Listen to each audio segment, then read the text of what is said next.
Muito bom dia a todos. 10 horas e 15 minutos. Vamos iniciar então o nosso tempo de estudo da Palavra do Senhor.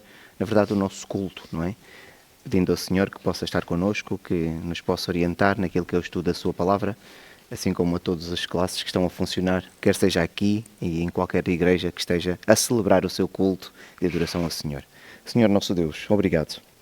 Ainda ontem estivemos aqui, algumas das pessoas, o dia todo, Senhor, e aqui estamos novamente.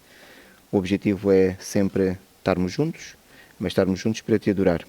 Estarmos juntos para podermos celebrar momentos importantes da vida que tu nos permites, mas acima de tudo reconhecendo que tu és o nosso Deus, tu és o dador da vida, tu és aquele que supre as nossas necessidades, aquele, Senhor, que se preocupa connosco e cuida de cada um de nós.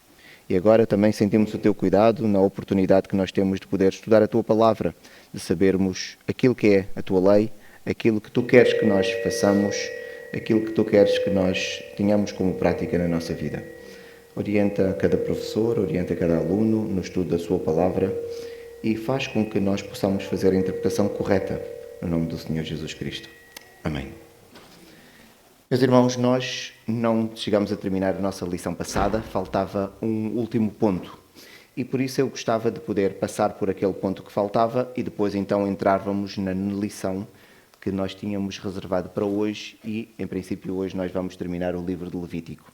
A ideia é nós fazermos o término do livro e depois, no final, talvez nos últimos 15 minutos, nós temos aqui um tempo de discussão, reflexão sobre tudo aquilo que nós temos estado a estudar, porque o livro de Levítico é um livro muito centrado em leis.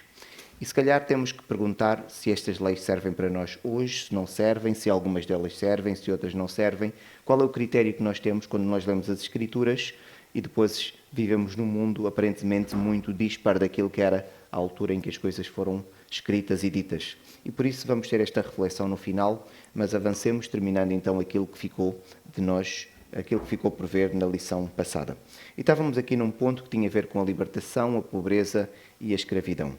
E nós tínhamos passado por esta primeira parte, que tinha a ver com o ano do jubileu, e tentar perceber o que é que acontecia a cada 50 anos e as implicações que isto tinha para a vida do povo. Então, a cada 50 anos ocorria aquilo que era chamado o ano do jubileu. Era um ano que era proclamado no dia da expiação, no dia 10 do mês de Tinjri. Então, havia uma trombeta que soava e as pessoas sabiam que aquele era o ano da libertação. O que é que isto significava ser o ano da libertação? Vamos tentar entrar no contexto histórico da altura. Imaginem que eu, por alguma razão, fiquei pobre, não tinha como subsistir e eu ia ter com um de vocês que tinha as suas propriedades e eu prontificava-me para trabalhar para vocês. Aquilo que nós vamos chamar o servo. Okay?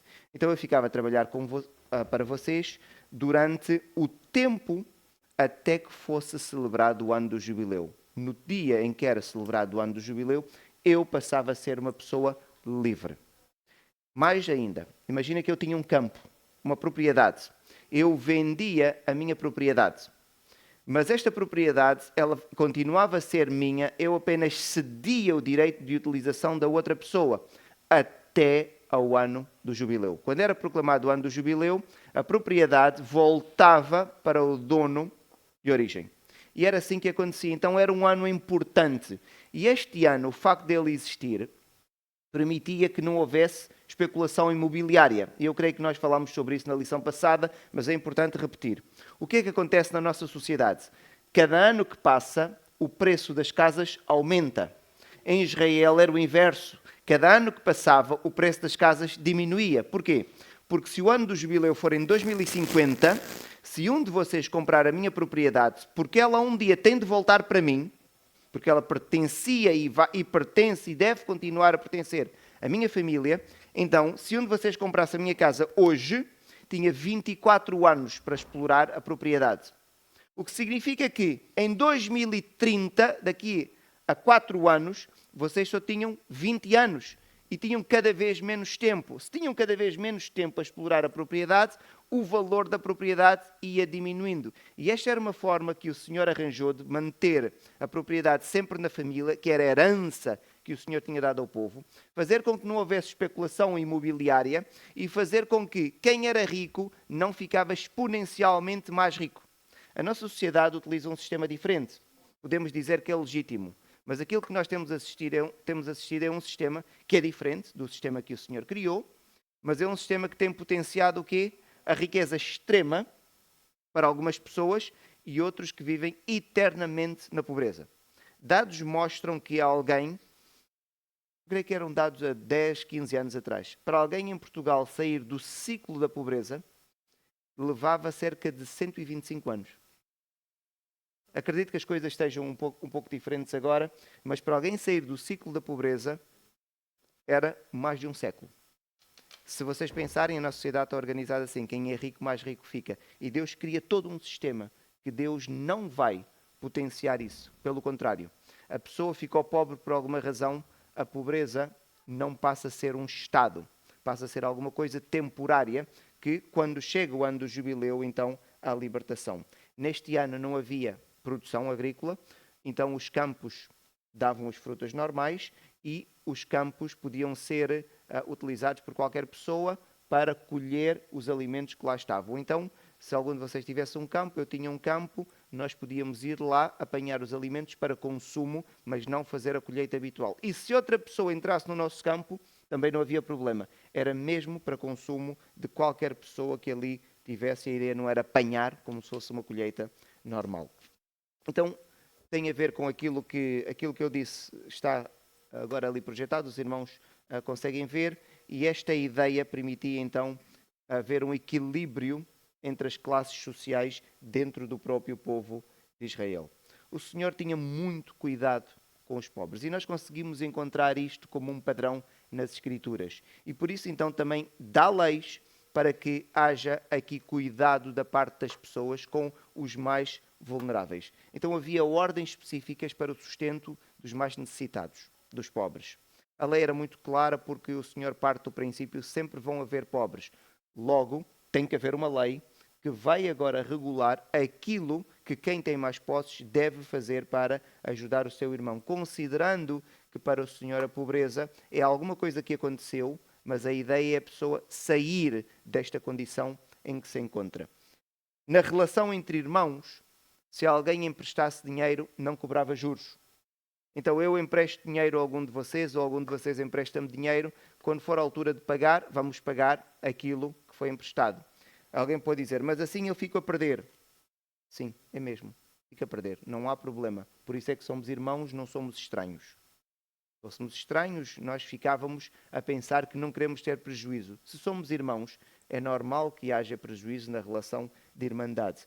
E não tentar tirar proveito da pobreza das pessoas, que é uma coisa muito normal na nossa sociedade. E o versículo, eu gosto particularmente, diz assim, se teu irmão empobrecer, então sustentá-lo-ás. É responsabilidade, não é facultativo, é responsabilidade de quem tem mais.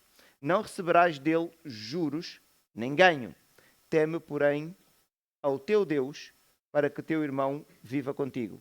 E eu gosto desta parte, é dizer, teme ao Senhor. É bom que tu possas ter o teu irmão a viver contigo. Mas que irmão é que está a falar? Do irmão rico? Está a falar do irmão pobre. Daquele que vai consumir os nossos recursos. Mas nós gostamos de estar próximo de quem? Há aqui uma inversão, não é? Há aqui uma inversão. O Senhor parece estar a dizer, o melhor é mesmo servir os outros. O melhor é mesmo ajudar os outros. Mas nós começamos agora a fazer o cálculo. Mas porquê é que sou sempre eu? Não há problema. Se for sempre o irmão, pensa, olha, estou a fazer, sou o único que estou a fazer o que é bom para o Senhor. Não é? Então, termina desta forma. Não lhe darás teu dinheiro com juros, nem lhe darás o teu mantimento por causa de lucro. Não tires proveito da condição do pobre. E é aquilo que se faz, porque a pessoa é pobre, então vai pedir emprestar dinheiro. E estas empresas que emprestam, o que é que fazem quando os pobres emprestam? A taxa de juros é elevadíssima. A pessoa, qual é a opção que tem? Não tem. Então esta empresa sabe, como ela não tem opção, eu subo o juro, mas sobe o juro para o pobre. Tira proveito da condição do pobre. E o Senhor, na sua infinita sabedoria, vai mostrar que isto aqui é errado. Só mostra que, de facto, nós seguimos toda uma prática que não é bíblica. Nós, como sociedade. Estas leis mostram uma coisa interessante. Todas estas leis têm a ver com o quê? Não se esqueçam do princípio que está subjacente a tudo aquilo que nós estamos a dizer. Há um princípio que é, Deus disse ao povo, sede santos porque eu sou santo. O que significa que então a justiça, a compaixão, o cuidado do próximo está relacionado então com o quê? Com a santidade. Quer ser santo diante de Deus, tem que ser generoso. Quer ser santo diante de Deus, tem que estar atento à necessidade do seu irmão. Agora, mas eu sou santo porque eu venho sempre ao domingo, eu sou santo porque eu nem roubo, nem peco. Não, a santidade passa pela generosidade.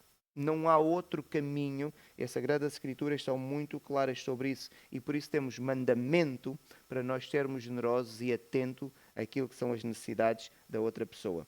E o princípio é, nós devemos ser como Deus. Por isso é que Deus diz, sede santo porque eu sou santo. Então Deus está a dizer o quê? Sede generoso porque eu sou generoso. E o Senhor não é generoso para connosco? Deus só pede aquilo que nós vemos nele. Então ele, porque é generoso e nos sustenta, diz, sede como eu sou, então também sustentem os outros. Este é o princípio que está por trás. Deus vai ter muito cuidado com o seu povo. Então vai criar aqui uma lei que vai impedir que os israelitas se possam tornar escravos. Então, quando alguém ficava pobre, imaginem que nós éramos do povo de Israel, um de nós, voltamos ao mesmo exemplo, ficava pobre, e eu agora vendia a mão de vocês e ficava vosso servo.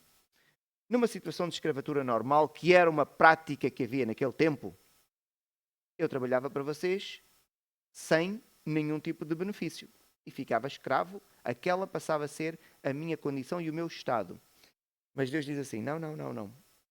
Quando um israelita estiver nesta condição, vai ter com outro e vai ficar como jornaleiro, ou seja, trabalhador. É alguém que trabalha assim para o outro, fica servo do outro, mas fica um funcionário. Nós não queremos aqui a escravidão. Então, a pessoa ficava a trabalhar para esta outra, que tinha mais condições, que pagava o salário até o ano do jubileu. Porquê que é até o ano do jubileu? Porque se a pessoa ficou pobre, ela abdicou do quê? Vamos pensar de forma lógica. Da sua propriedade. No ano do jubileu, o que é que acontecia? Ela tinha a sua propriedade de volta, então tinha condições para gerar dinheiro. Por isso, até o ano do jubileu, ela foi vivendo na casa do outro, tinha o seu sustento, que o outro tinha que providenciar, e tinha o seu salário. Permitiu-lhe, então, sair do estado em que estava e agora volta novamente a ter aquilo que era a sua terra. Então, tem agora condições para sair daquele estado. Temos uma questão. Israel vivia com outros povos. E o que é que acontecia aos escravos de outros povos que os israelitas compravam? Esta é a questão. E eu tive aqui alguma dificuldade para estudar este ponto e para perceber. Uma coisa é se nós todos sermos israelitas. Já percebemos. Mas agora aparecia aqui alguém que era de outro povo. E, por alguma razão, um de nós ia a um mercado, num país aqui ao lado, numa terra ao lado, e comprava um escravo. Mas não era israelita. O que é que acontecia? Estes eram escravos. E não eram libertos no ano do jubileu. E quando estava a estudar esta passagem, de facto tive aqui um problema, porque eu tenho que interpretar a passagem considerando aquilo que é o meu contexto. E nós somos influenciados. E a questão que me ocorria aqui é, mas Deus não se preocupa com as pessoas porque são de outra nacionalidade? O que é que isto acontecia? Bem, nós devemos interpretar à luz daquilo que era o contexto e devemos considerar como é que os escravos eram tratados em Israel. Os escravos em Israel não eram tratados como os escravos eram tratados pelas outras nacionalidades. Primeiro, os escravos das outras nacionalidades não tinham direito ao descanso. Em Israel tinham direito ao descanso. O ciclo de trabalho como é que era? 6 dias de trabalho, 1 dia de descanso. O descanso era para quem? Vejam o mandamento. Eram para todas as pessoas, para os servos e até para quem? Para os animais. Então, os escravos tinham direito ao descanso. Os escravos tinham que ser tratados com humanidade. Vão ver a lei. A lei é muito clara. Êxodo 21. O escravo não podia ser espancado. Se alguém, por exemplo, a espancar um escravo, o escravo perdesse o dente, o escravo tinha direito de ser solto. Não podia haver o uso abusivo do poder sobre um escravo. A violência sobre os escravos era punida, a lei não permitia. Então, a lei em Israel era uma lei completamente diferente de qualquer outra nação. Então, o escravo tinha aqui uma condição que, à luz das outras nações, nem era escravo. E mais, o escravo fazia parte da vida da família.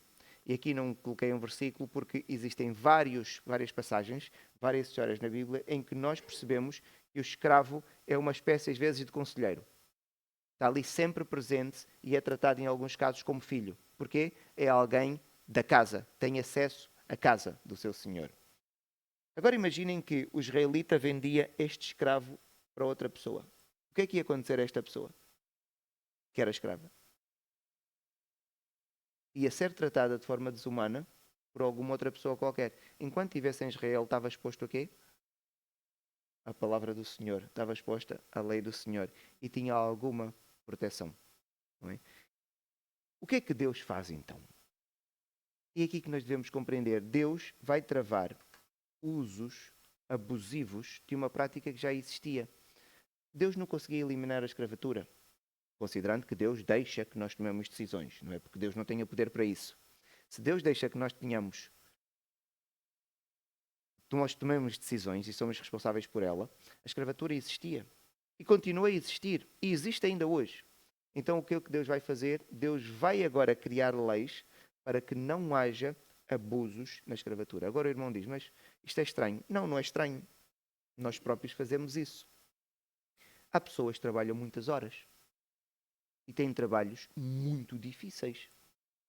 Nós podemos eliminar os trabalhos difíceis da sociedade? Não podemos. Mas então o que é que o Estado português fez? Assim como outros Estados. Criou leis para proteger as pessoas que estão sujeitas a uma realidade que não vai mudar. Vão continuar a haver trabalhos difíceis? Vão. Então o Estado português diz assim, muito bem, no máximo trabalha-se 8 horas. Mas o trabalho difícil continua a existir? Continua. Mas criou uma lei para proteger todas as pessoas e aquelas que trabalham no trabalho difícil. Então a pessoa passou a trabalhar 8 horas. Pessoas de trabalho difíceis normalmente têm chefes abusivos. E o que é que o Estado fez? Porque não pode eliminar o trabalho difícil, criou uma lei, diz, há um salário mínimo.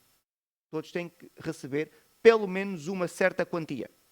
Então são criadas leis para proteger pessoas que vivem dentro de realidades que já existem. E a ideia é esta que está aqui por trás. Então, Deus vai criar uma lei para travar abusos de uma prática que já era existente. E a escravatura já existia muito antes da lei ser dada ao povo. Nós estivemos a ler as Escrituras, já existia desde o tempo de Abraão, até antes. Abraão tinha servos. Então, meus irmãos, o que é que Deus vai fazer? Proteger as pessoas que são escravas, preservando-as dentro do povo de Israel. E elas, assim, enquanto vivem ali, estão protegidas e não vão ser vítimas do abuso que podiam vir a ser se fossem escravos de uma outra nacionalidade. Meus irmãos, nós terminamos então aqui a lição passada e vamos entrar agora na lição de hoje, propriamente dita, que está centrada nos capítulos 26 e 27 do livro de Levíticos. Estamos mesmo a chegar ao final do livro e nós temos ali alguns pontos pelos quais eu gostava de passar convosco. Bênção e castigo, vamos ver o que isto é. Depois vamos ver os votos, o que é que pode ser feito, o que é que não pode ser feito. Quem faz um voto, o que é que vai ficar obrigado. Vamos ver a questão dos dízimos e depois vamos ter uma discussão final sobre a lei na atualidade para nós considerarmos se devemos ou não seguir aquilo que diz as Sagradas Escrituras no Antigo Testamento, mais especificamente na lei de Moisés. Comecemos com a bênção e o castigo. O Senhor dá a lei. E o Senhor, a dar a lei ao povo, o povo tem duas possibilidades. Ou cumpre a lei, ou não cumpre a lei. Não existe outra possibilidade. Agora alguém diz, cumpre parcialmente a lei. Para o Senhor não funciona assim. Nós já vimos que a matemática do Senhor não há um número parcial. Não. Ou cumpre ou não cumpre. Cumprir parcialmente é não cumprir a lei.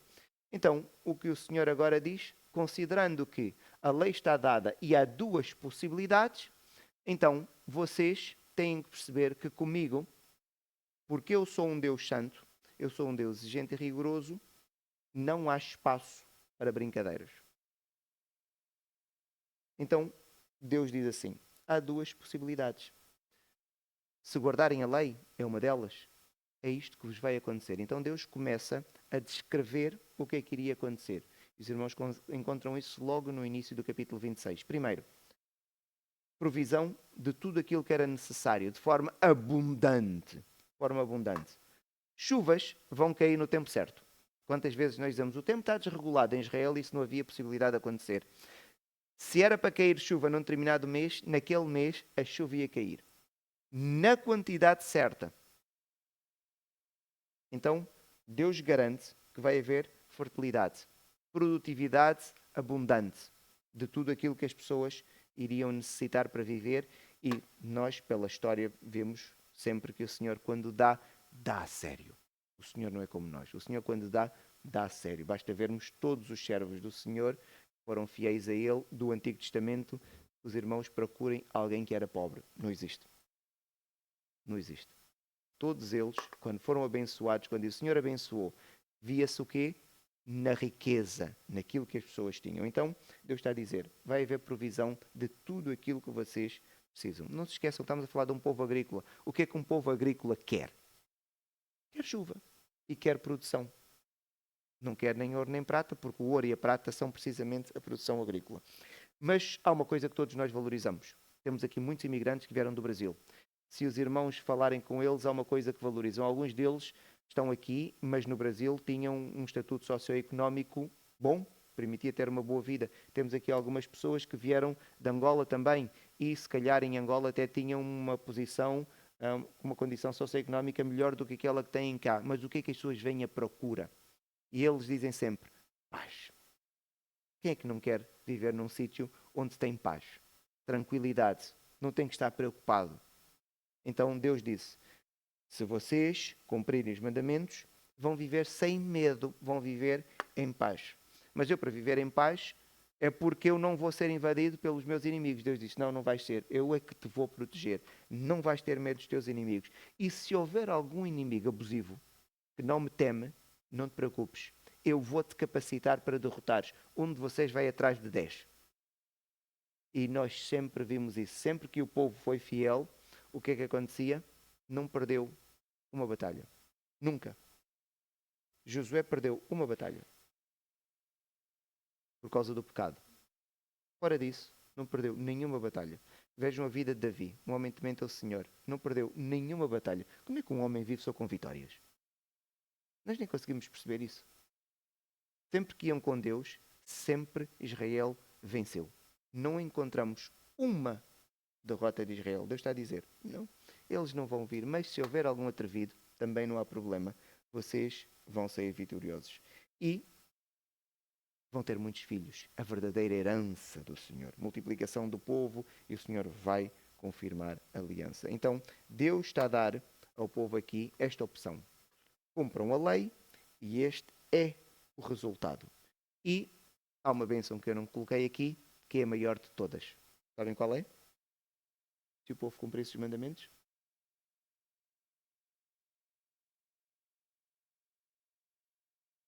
Qual é a maior bênção de todas? Que é o Senhor estar no meio do povo. Lembram-se quando o Senhor disse, olha, vocês são um povo de dura serviço, eu não vou estar convosco.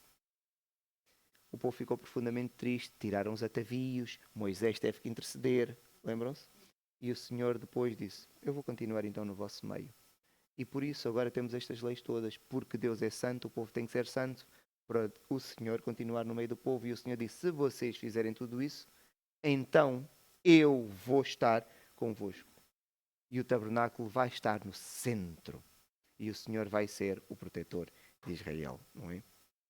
Então, temos aqui todas estas bênçãos que o Senhor dá. E se vocês estiverem a ver, é, vamos dizer assim, um par de versículos.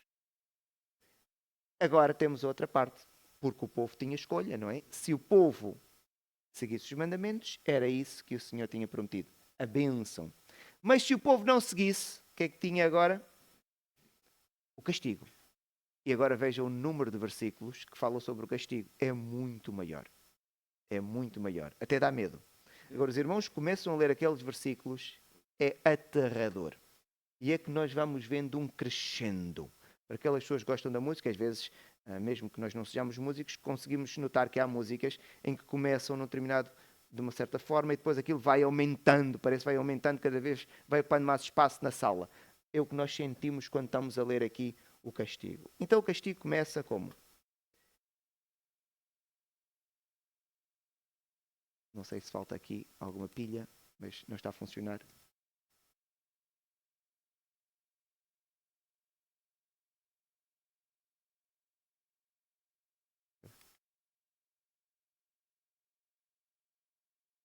Ok. Já está a funcionar. Então, começa com disciplina progressiva. Como? Doença. O povo é desobediente, começa a ficar doente. Ok. Podemos dizer que é um castigo, sim, ligeiro. Comparando com aquilo que pode acontecer. Então, doença, sofrimento. Começa a haver preocupação. Lembram-se daquilo que o Senhor ia dar a paz? Desaparece.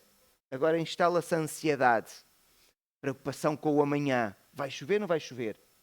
A terra é produtiva, não é produtiva? Começam aqui os problemas mentais a surgir. Crise económica. Não há chuva. Se não há chuva, o sol fica duro e improdutivo. E o que é que vai acontecer com a terra? Não produz. Estamos a falar de um povo agrícola. Se a terra não der, não há riqueza. Não há bens. Não há bens. Mas tem os animais. Vão comer o quê? Os animais comem o mesmo que nós, é produto da terra. Então, logo, até mesmo os animais são afetados. Medo. Os inimigos agora ficam mais atrevidos e começam a atacar. Se os inimigos começam a atacar e o Senhor não está comigo, eu sou agricultor. E quando eles vão espiar a terra, vamos chegar a este ponto. Quando entrarem na terra para espiar, eles vão notar que os povos que vivem na terra prometida, que viviam, eram povos quê? Bélicos. Eram povos de guerra. Israel não, era um povo agrícola. Então agora imaginei o agricultor com um povo bélico a vir atrás de mim. O que é que eu faço? Fujo. Vivo com medo constantemente. Vivo com medo constantemente. Mas fome. E agora pensem nas crianças, quando há fome.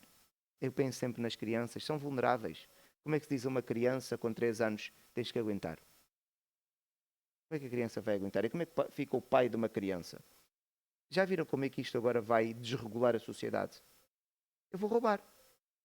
O outro apanha-me a roubar, dá mortes. Até mesmo entre nós há conflito.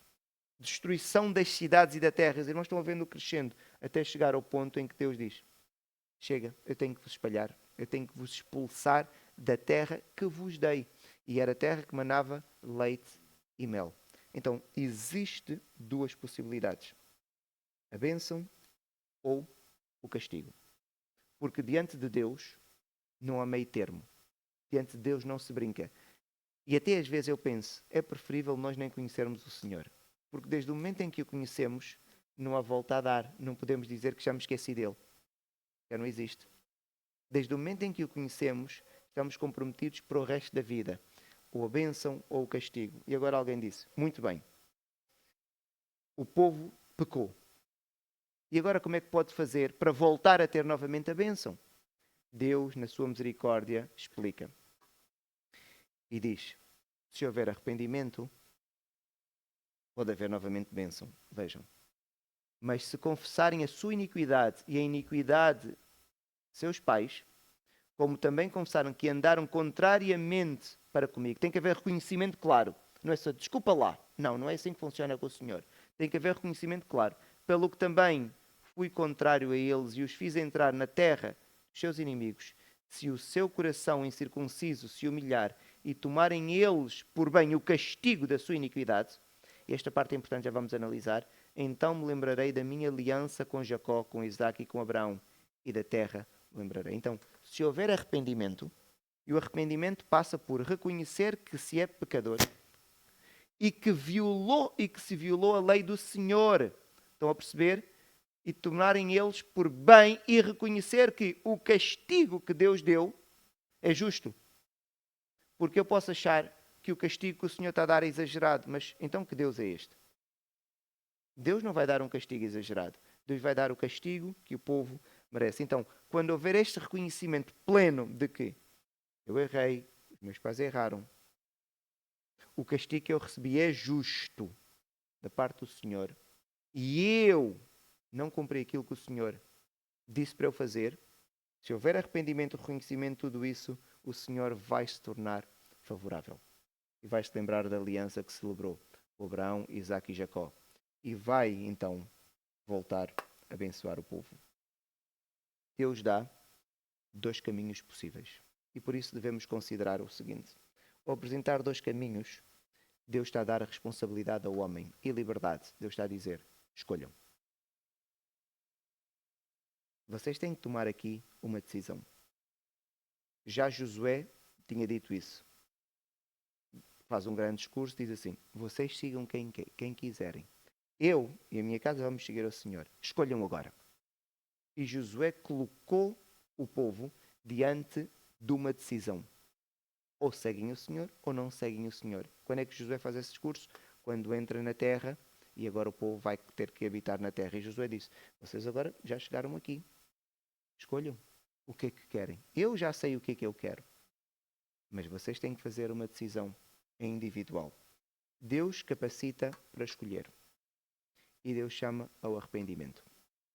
E eu queria parar aqui um bocadinho para contrariar uma doutrina que surge muito, que diz que as coisas estão determinadas e que Deus é que determina todas as coisas e por isso o homem simplesmente limita-se a viver dentro daquilo que foi determinado por Deus. Estas doutrinas têm certos nomes, não interessa. Eu não encontro isso nas Sagradas Escrituras. E eu, quando leio esta passagem, para mim fica claro que eu recebi da parte do Senhor responsabilidade e liberdade para decidir.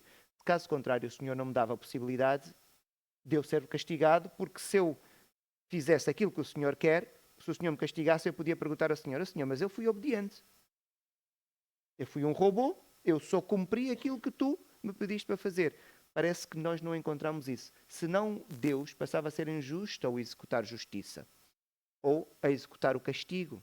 Mas Deus não é injusto.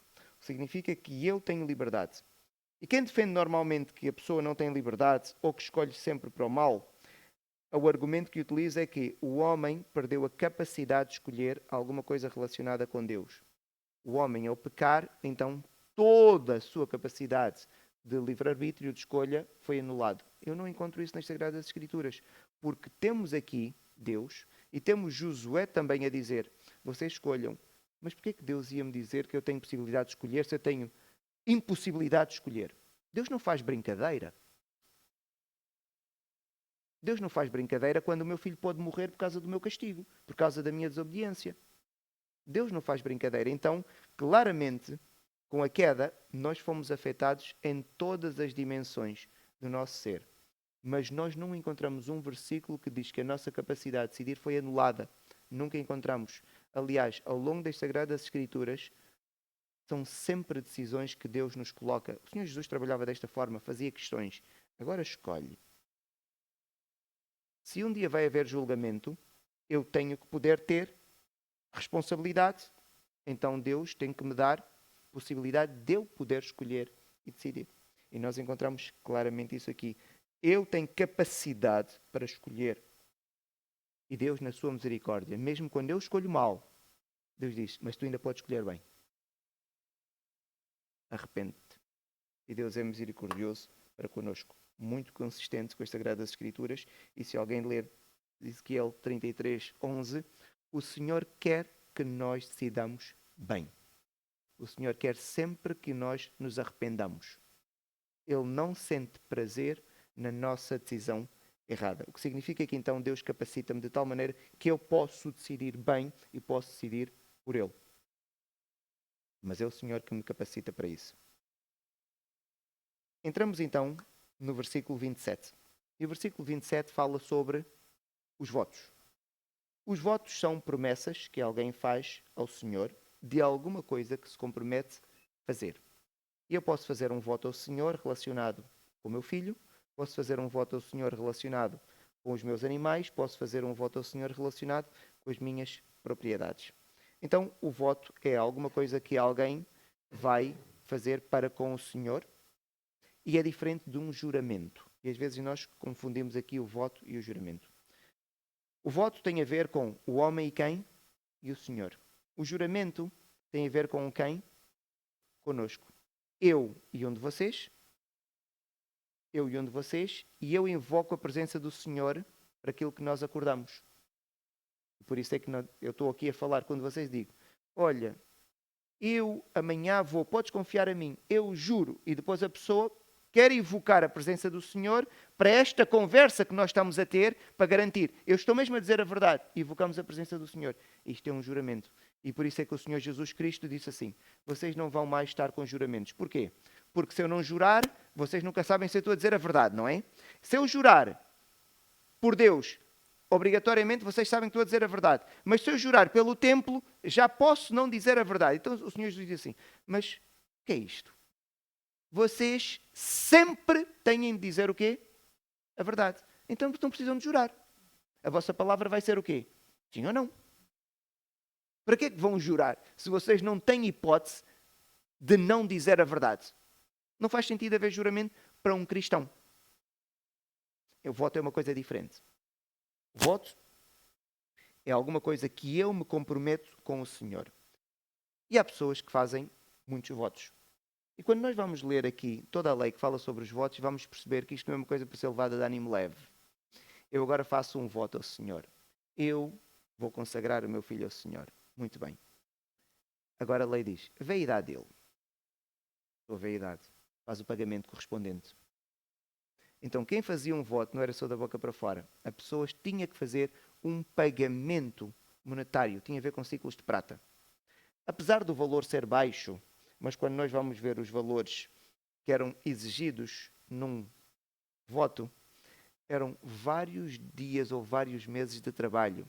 A ideia é mesmo, não faças, mas se fizeres, vais sentir o peso, porque com o Senhor não se brinca. Com o Senhor não se brinca. Então, quando vocês quiserem fazer um voto, vejam qual é a idade. Se for um voto para um dos vossos filhos, vejam a idade. Se é homem, se é mulher, se é de 5 anos para baixo, se é de 20 anos para cima, há um valor correspondente. Vão pagar. Querem consagrar? Vão fazer então o pagamento. Não é? Animais também podiam ser dedicados ao Senhor, como disse, casas ou campos, não é? Mas aí é diferente porque havia uma avaliação da parte do sacerdote e a pessoa fazia o voto ao Senhor, mas imaginem que a pessoa depois fazia o voto e dizia, Senhor, eu dou esta casa para ti. E depois a pessoa fazia um voto associado a isso. Mas a pessoa queria voltar atrás. Podia. Mas tinha que pagar. E não era brincadeira. A ideia é melhor não fazeres o voto. Porque quando fizeres o voto, vais estar obrigado a um pagamento. E não era um valor baixo. A ideia era mesmo demover as pessoas. Só fazia um voto ao Senhor uma pessoa que estava mesmo comprometida. E a ideia era, é impensável não cumprir um voto. É impensável não cumprir um voto. Então, estamos a falar agora de campos e bem específicos. Por exemplo, alguém dedicava um campo ao Senhor. Era atribuído um valor com base na produção que aquele campo podia dar até ao ano de jubileu. A pessoa, se quisesse voltar atrás no voto, pagava aquele valor. Agora imaginem que era numa altura em que faltava 40 anos para o ano do jubileu, a produção de um terreno. É melhor não votar. Ou se votar, que seja mesmo uma convicção. A ideia é não fazer isso. Não é? O dono podia resgatar. Se não resgatasse, o campo saía da sua família. Isso só mostra que isto é muito sério, porque o Senhor não queria que a propriedade nunca saísse de uma família. Mas para o Senhor colocar a possibilidade de dizer, se não resgatares, isto vai sair da família, é porque mostra a seriedade daquilo que é um voto ao Senhor.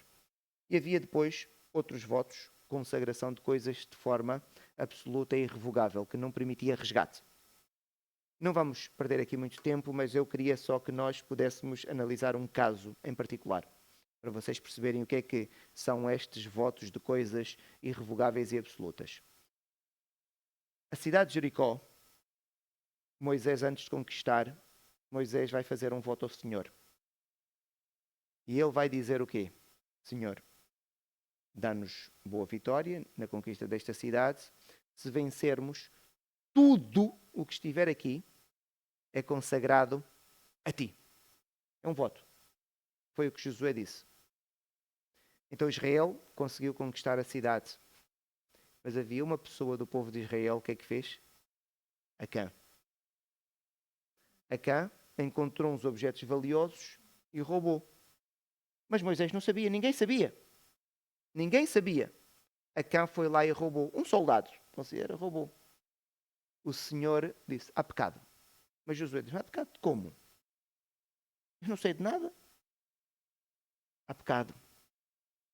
E depois, através de sortes, descobriu-se qual era a família que estava em pecado. Que era a família de Acã. Por causa do pecado de Acã, Israel perdeu uma batalha. Mas foi só uma pessoa. Porquê? Estão a ver a seriedade do voto? Qual foi o voto que Josué fez? Tudo o que tiver nesta cidade é de quem? Alguém que não é Josué tirou. O Senhor disse, eu não sei quem foi. Se é tudo meu, é tudo meu. É irrevogável, isto é absoluto. É absoluto. É tudo meu, é tudo meu. É para ser consumido. E alguém violou sem o conhecimento dos outros. Isto é só para nós percebermos a seriedade do voto. Por isso, nós que às vezes, protestantes, podemos dizer quase de carreira, gostamos de seguir estas coisas e fazer votos. Isto não é brincadeira. Isto não é brincadeira. Quando dizemos uma coisa ao Senhor, não há possibilidade de voltar atrás. E as pessoas sabiam isso. Há uma outra passagem interessante, um juiz de Israel, ele faz um voto ao Senhor, um voto parvo. Ele diz, ele vence uma batalha e diz, a primeira pessoa que eu encontrar no caminho, quando voltar a casa, eu vou sacrificá-lo ao Senhor. É claro que este voto não tem sentido nenhum, porque o Senhor não quer sacrifícios humanos. E ele está a chegar a casa, contente da vitória, e a primeira pessoa que lhe aparece para saudar, quem é? É a filha. E ele diz, minha desgraça. Porquê que ele diz isso? Porque ele sabia o quê? Que não podia voltar atrás. Mas para mim o mais surpreendente nesta passagem não é ele. É a filha. O pai diz, minha filha, eu fiz um voto. E a filha diz, ei pai, tens de cumprir. Tens mesmo que me matar. Tens de cumprir. Estão a ver, a mentalidade do povo estava certa. Apesar do voto ser errado. Ele não devia fazer aquele voto. Mas eles sabiam o quê? Não há possibilidade de voltar atrás num voto. Ele sabia e a filha sabia. Porque ele podia arranjar agora um esquema. Eu até sou o juiz, vou resgatar. Não, ele fez um voto absoluto e irrevogável. Daqueles que não é possível o resgate.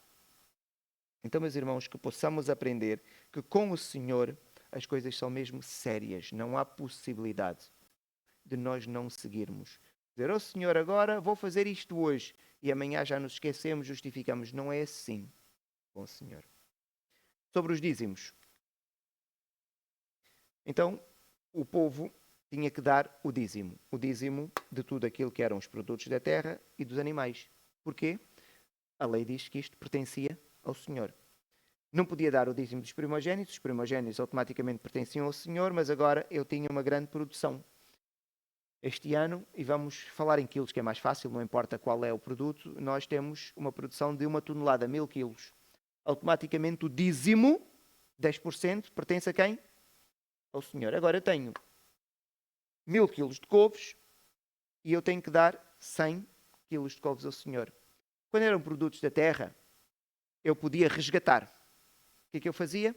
Imaginem que eu sei que 100 quilos de couves vale a 250 euros. 200 euros é mais fácil para fazer a conta. A pessoa tinha que dar, então dizia, não, e até que o sacerdote dizia, olha, eu prefiro ficar com este dízimo. Eu vou fazer o resgate. Então dava os 200 euros, que era o valor daqueles quilos de couve, mais 20%. E 20% seria mais 40 euros. Então ficava com os produtos da terra, mas pagava o valor do produto mais 20%. Era uma forma de dar o dízimo diferente. Era dar em forma monetária ou em forma de um material, de um metal precioso, mas aí a pessoa ficava com os produtos da terra. Mas estão a ver o princípio? Alguém ficava isento do dízimo? Não. Dos animais, como é que funcionava? As pessoas criavam um sistema em que o animal, tínhamos aqui um rebanho, os animais eram forçados a funilar e passavam de cada vez, e contava-se, mas nós não sabíamos como é que os animais se organizavam, que era para não haver escolha. O Senhor conhece o coração humano. E depois íamos escolher à sorte os mais fracos, os aleijados. Então o Senhor disse, deixa-os passar e conta, a cada 10 um é meu. Então a pessoa começava, contava, 10º pintava. Estar bom ou estar doente era indiferente. Era o que calhasse.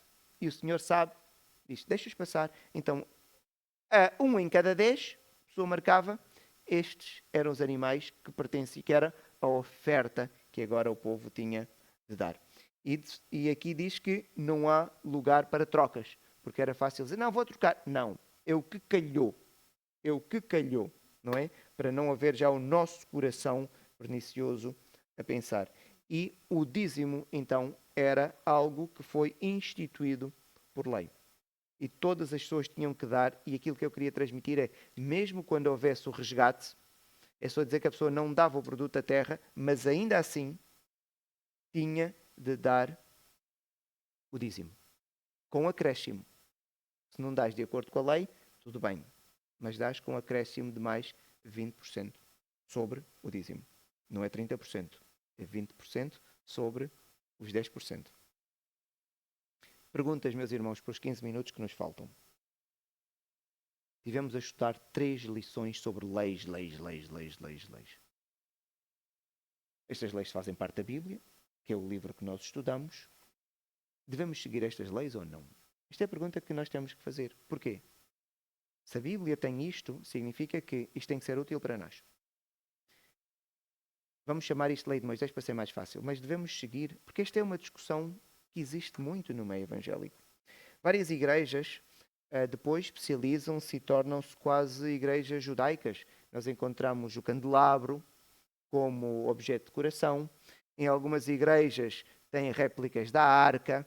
Em algumas igrejas metem uma espécie de tábuas dos 10 mandamentos. Encontramos várias coisas que parece que nós seguimos ou tentamos seguir estas leis. Então esta é a pergunta que nós temos de responder. Se sim, imagina que alguém diz sim, devemos seguir. A pergunta a seguir é, sigo toda a lei?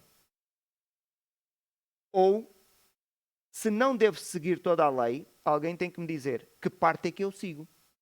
E eu já falei com várias pessoas que dizem que devemos seguir a lei, mas sabe-se que claramente não devemos seguir toda, porque a pessoa come carne de porco, mas também não me diz exatamente quais são os mandamentos que eu devo seguir e os que eu não devo seguir. E aí a conversa torna-se um bocadinho cinzenta. Pois, tem que se ver, depende. Não. Ou segue toda, ou segue parte. Se segue parte, quais são os mandamentos? Deus não tem aqui nada cinzento. Nos dízimos tem que se dar. Aí se resgatar, Deus explica, se resgatar, podes. Não diz, pois, depende. Não, podes. Pagas mais 20%. Sempre é muito claro. Só nós é que não queremos clarificar. E se não devemos seguir a lei de Moisés, vivemos como então? Sem lei? Como é que fica? E nós temos que responder a estas perguntas. E para isso, meus irmãos, temos que perceber o propósito da lei, para podermos responder a estas perguntas. A lei servia para várias coisas. Para regular a adoração, não é? Como é que o povo ia adorar ao Senhor?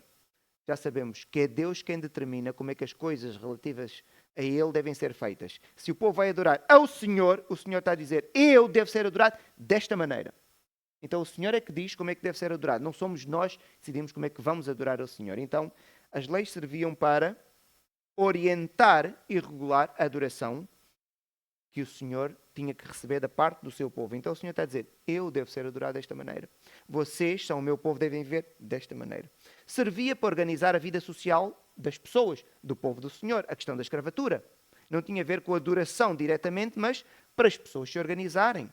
O ano do jubileu, que era para a proteção social, tinha a ver com a organização social do povo, quando nós vimos que tudo espelhava a santidade. Muito bem. E a lei também tinha um caráter profético. Ela também servia para profetizar alguma coisa. E o texto diz assim em Mateus 11, porque todos os profetas, está o Senhor Jesus a falar, e a lei profetizaram. Até João, que foi o último profeta, João Batista. Então a lei profetizou. Profetizou o quê? Então a lei também servia para profetizar alguma coisa. Então a lei tinha este propósito. Então, em Hebreus eu gosto muito, quando vai explicar, diz assim, a lei tem sombra dos bens vindouros. Então, há qualquer coisa que estava para vir e a lei tinha a sombra. Mas a lei não era a coisa que estava para vir. Mas tinha forma. Era sombra, mas nós não sabíamos qual era o objeto. Para ver uma sombra, tem que haver um objeto. Qual era o objeto? Não sabíamos, mas sabíamos que a lei tinha sombra desse objeto. Diz, não a imagem real, pois não, porque era sombra, das coisas, nunca jamais pode tornar perfeitos os ofertantes. Então, a lei não podia purificar ninguém de forma perfeita. Porquê? Era a coisa, não era a sombra da coisa que estava para vir. Então a lei apontava para alguma coisa, por isso é que tinha caráter quê? Profético. E a lei representava alguma coisa, que era aquilo que ela profetizava. Então, a lei serve para isso. Gálatas, eu acho que explica muito bem, Gálatas 3, 23 e 24 diz assim, mas antes que viesse a fé, estávamos sob a tutela da lei. E nela encerrados. Para essa fé que no futuro havia de revelar-se. Então havia alguma coisa que se havia de revelar, mas antes, então, o povo vivia de acordo com a lei. De maneira que a lei nos serviu de aio. O aio é que educava a criança e orientava a criança num certo caminho para nos conduzir a Cristo, a fim de que fôssemos justificados pela fé. Então, a lei serviu para orientar-nos em direção a quem? Ao Senhor Jesus. Aquilo que ela profetizava. Então a lei profetizava, dizia, vai vir alguém. Vocês estão a fazer aqui sacrifícios, mas olha, fazem-os, amanhã vai ser necessário de novo. Este animal que mataram hoje só perdoa os pecados que cometeram ontem. Mas amanhã, quando pecarem, o que é que vai ser necessário? Outro animal. Então não parava. E a lei dizia, vai haver um dia que não vai ser necessário mais. Vai haver um sacrifício que é o perfeito. E aquele vai ser feito uma vez. E vai perdoar os vossos pecados do passado, do presente e todos aqueles que infelizmente ainda vão cometer. Então a lei apontava para isso. E por isso, João Batista, profeta, não se esqueçam, o profeta fala da parte de Deus, o que é que ele diz? Quando ele vê o Senhor Jesus Cristo, ele diz assim, eis o Cordeiro de Deus, que tira o pecado do mundo. Agora, se eu estivesse ali, mas tira o pecado do mundo, então, mas quando eu peco, o sacrifício que eu pratico não tira o pecado? Sim, mas amanhã vai ser necessário outro. E quando João Batista diz isso, este resolve o problema do pecado. Então, espera, se o Senhor Jesus Cristo resolve o problema do pecado, eu vou continuar a precisar de sacrifícios quando este problema for resolvido? Não. Então João Batista diz, eis o Cordeiro de Deus, aquele que vai tirar o pecado, aquele que vai fazer com que não sejam necessários mais sacrifícios. Então significa que a lei tem que chegar a um momento em que ela aparentemente vai perder a sua utilidade. Porque a lei se tinha caráter profético, quando a profecia se revelar, já está. E vejam, a própria lei diz isso mesmo. Ela diz, o Senhor suscitará um profeta no meio de ti, teus irmãos, semelhante a mim. Moisés está a dizer, ouçam o que eu vos estou a dizer. E Moisés dá a lei toda. E diz assim, olha, e agora, para dizer-vos, cada aparecer alguém semelhante a mim. Passem a ouvi-lo a ele. Então, mas agora deixamos de ouvir Moisés. Moisés está a dizer, sim, deixem-me de ouvir a mim, passem a ouvir a ele. Moisés não disse, ouçam a mim e ouçam a ele. Não. Moisés está a dizer, deixem-me de ouvir a mim, passem a ouvir a ele. E depois continua, quando ele está a repetir a lei. Suscitar-lhes-ei um profeta no meio de seus irmãos, semelhante a ti. Está Deus a falar, Moisés a dizer as palavras do Senhor. E ele lhes falará tudo o que eu lhe ordenar. Então, tem que haver um profeta semelhante a Moisés. Mas alguém diz, então podia ser Elias. Não, Elias não era igual a Moisés. Podia ser Oseias, também não era igual a Moisés. Moisés era claramente um profeta de uma classe distinta de todos os outros. Porquê?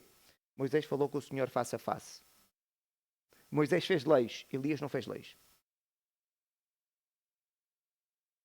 E Moisés operou sinais e maravilhas. Nenhum outro profeta fez estas três coisas. Então Moisés claramente era um profeta de uma classe distinta de todos os outros. Por isso é que Moisés disse, um dia o Senhor vai suscitar um profeta igual a mim, mas apareceram muitos outros profetas. Algum era igual a Moisés? Não. Senão o povo ficava confuso. Nenhum era igual a Moisés. Mas isto havia de acontecer. Como é que nós sabemos que a lei tinha caráter temporário? As próprias Sagradas Escrituras dizem assim: qual, pois, a razão de ser da lei? Para que é que ela serve? É a pergunta que nós estamos a fazer agora. Para nós, hoje, para que é que a lei serve?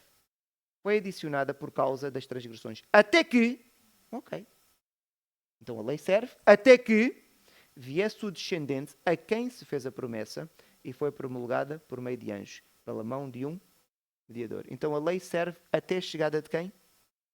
Daquele que a própria lei profetiza, do profeta que é semelhante a Moisés, aquele profeta a quem nós devemos ouvir.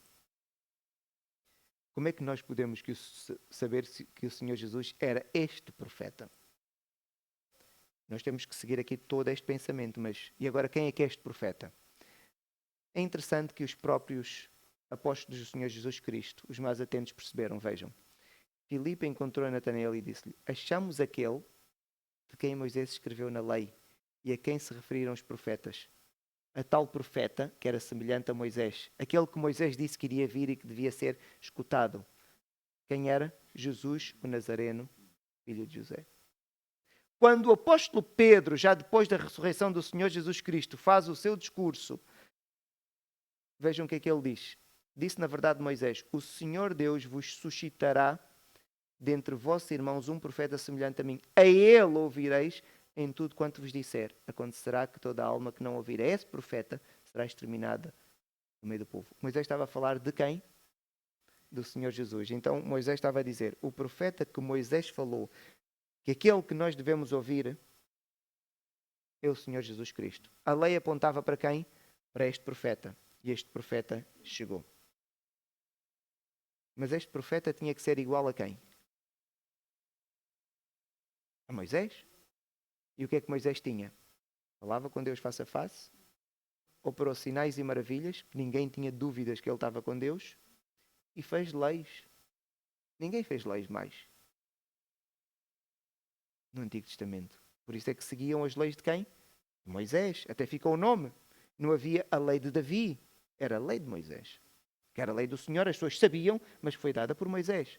Então o Senhor Jesus Cristo o que é que fez? O mesmo. Falava com o Senhor, face a face, operou sinais e maravilhas para provar que o Senhor estava com ele. E fez o quê? Leis. Ele disse: novo mandamento vos dou. Quem é que disse isso? Novo mandamento vos dou.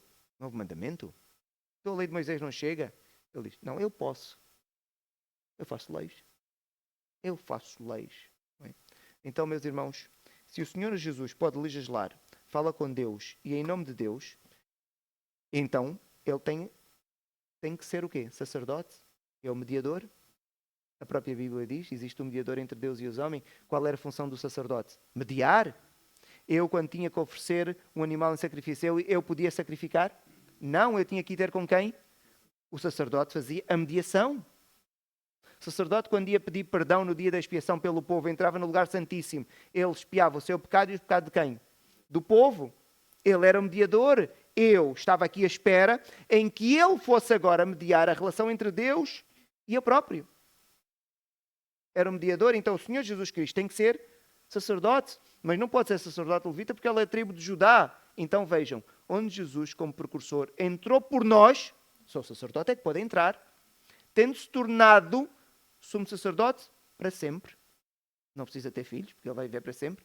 Segundo a ordem de Melquisedeque. Então o Senhor Jesus Cristo agora é sacerdote, e segundo a ordem de Melquisedeque, e que, se os irmãos lerem o livro de Hebreus, vai dizer que o sacerdócio de Arão era imperfeito, porquê? Tinha um sacerdote hoje. Ele vai morrer. É necessário outro. Não pode ser um sistema perfeito.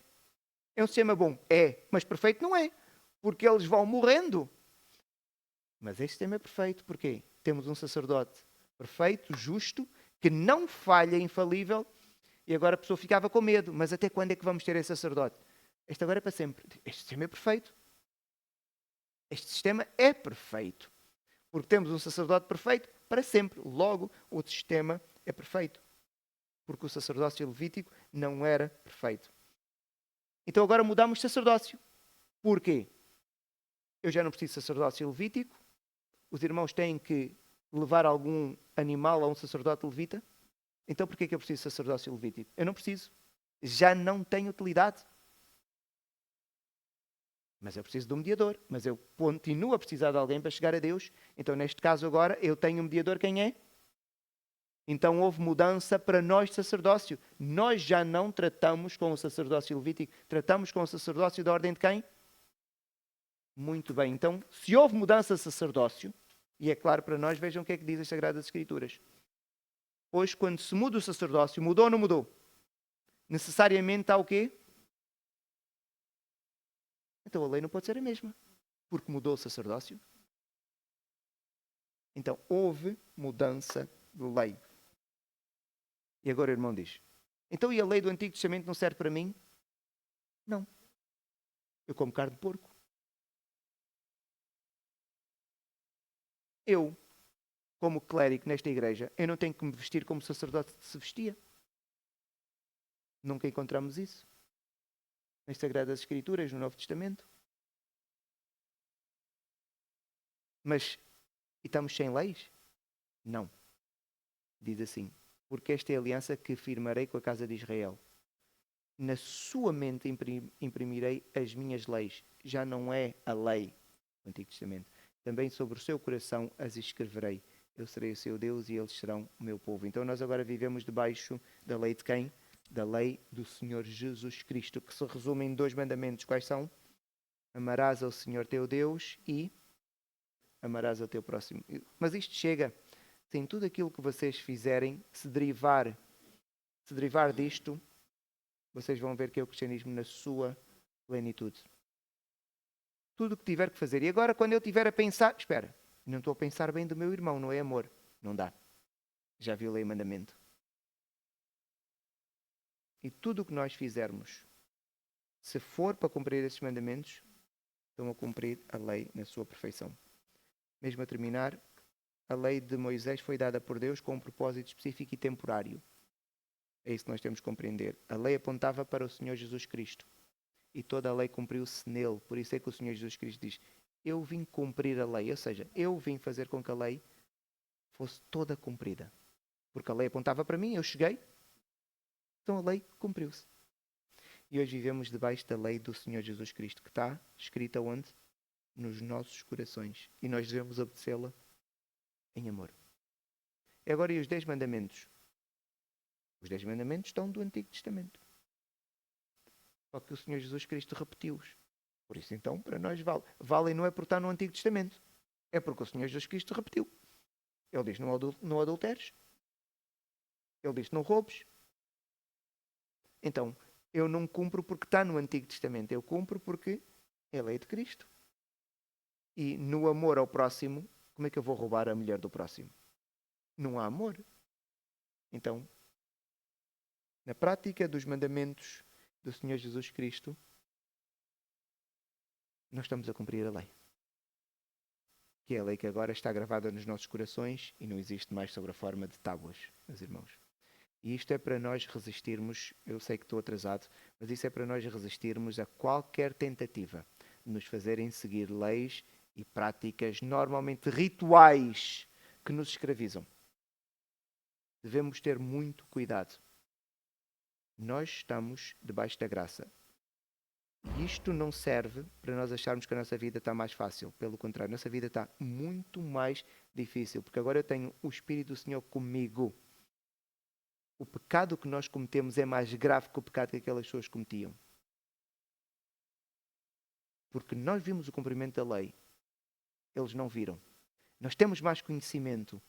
Logo, a Bíblia trata sempre quem tem mais com mais responsabilidade. Isso é só para nós não sairmos daqui. Agora é que é bom, antigamente é que era difícil. Não. Fosse bom nós termos vivido naquela altura. O castigo e o juízo de Deus vai ser mais severo para connosco. Por isso, muito cuidado com o que faz e com o que pensa.